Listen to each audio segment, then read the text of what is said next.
Hello everyone, and this is my review for WWE Friday Night Smackdown on January 17th, 2014, and to be honest with you, I did not really care much for Smackdown. Mainly just, there was a couple good points to it, but mainly I didn't like it because there's a lot of the same that you've been seeing for quite some time. Now granted, the match with Cody Rhodes and Goldust and the New Age Outlaws, it was a good match. It was a really good match up until the point that they come up with this stupid reason for Vicky Guerrero to come out there and interfere in the match, or basically just cut a promo, which allows Billy Gunn to get the roll-up victory, which became a reoccurring thing because I think every match had a roll-up in it at some point in time, and I know Rey Mysterio and Alberto Del Rio's match ended up in that way as well, so it did not... you saw a reoccurring theme of what was being used in most of the matches, and it, you know, again, it's one of those areas where, okay, quick roll-up victory, that's good. You see it once, all right, and you wait like another month or something like that, and that happens. But now, like everyone used it, in some cases it was the old 2-count kick out, and then out of nowhere like Rey Mysterio wins with some kind of roll up on Alberto Del Rio and then gets attacked, and then he cuts his promo on Batista again, which, you know, we haven't seen Batista yet, so you kind of get the same old thing from Del Rio at that point.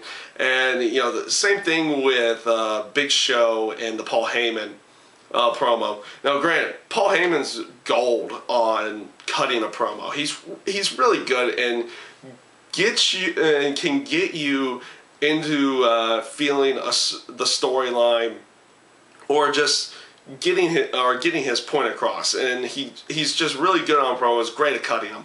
But the storyline with Brock Lesnar and Big Show is basically Brock Lesnar's deal with everybody else that he's been with, and you know, the match is made. Now he disappears for a couple weeks, and then he'll come back right before the pay-per-view and either cut another promo or have some kind of physical altercation, and okay, you have your match. You know, in order to really get behind the storyline in any way, shape, or form, Big Show or any of the other opponents for Brock Lesnar needs something more than just Paul Heyman there. Paul Heyman's great on promos, but at this point, because of how the contract with him and with Brock Lesnar and WWE was made, he's just, you know, he's able to come whenever he chooses and whenever he pleases, or, you know, whatever pay-per-views they want to put him on at that point. And in all honesty, I don't really get behind any of these matches. There's a reason why he doesn't get as big of a pop as he did when he first came back, and that's because he shows up, he makes his match, and then he's gone for 3 weeks, or 2 weeks, or 4 weeks, or something in that sense, and then he comes back for one more Raw right before.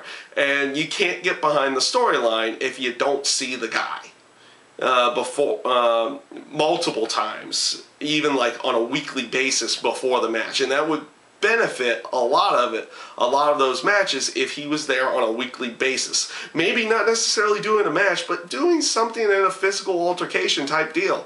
But it is what it is at this point for that. Areas I did actually like, the Wyatt family, or Bray Wyatt's promo on Daniel Bryan.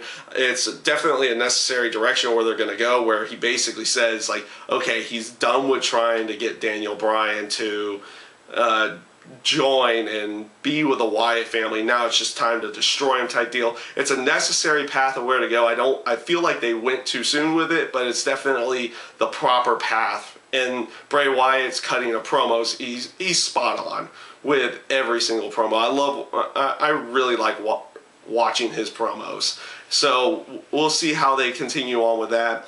I liked the ending with CM Punk, and he calls out the Shield and the New Age Outlaws for what happened on Monday night and everything, which spawned Kane to come out.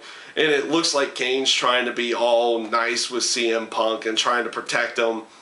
And then, of course, CM Punk he plays the aspect of continually getting in Kane's face, calling him a sellout, everything like that, which led to Kane chokeslamming CM Punk. Now, I think they're going to be going for a route where maybe Because I know they're going for a Triple H CM Punk feud, maybe going into Mania, but maybe they're going for like this mini feud with Kane as part of the Authority with CM Punk before getting into that. And it would be interesting to see if they do something at the Royal Rumble where Kane helps get Punk eliminated from the match or something like that, leading into match, either a full setup through Raw and SmackDown or leading to Elimination Chamber. It'll be interesting to see where they go with that in general. So, you know, those areas I definitely liked about the show, but overall I felt that the show was just a very poor show. In general, you had a couple up points, but for the most part, you saw the exact same. You've been seeing the exact same thing. Del Rio and Mysterio have a good match, and now and then of course the aspect of having two matches end in like a roll-up type style fashion just didn't really come off as very good in my mind at that point either. So yeah, that's my review this week for Friday Night SmackDown. Thank you guys for watching.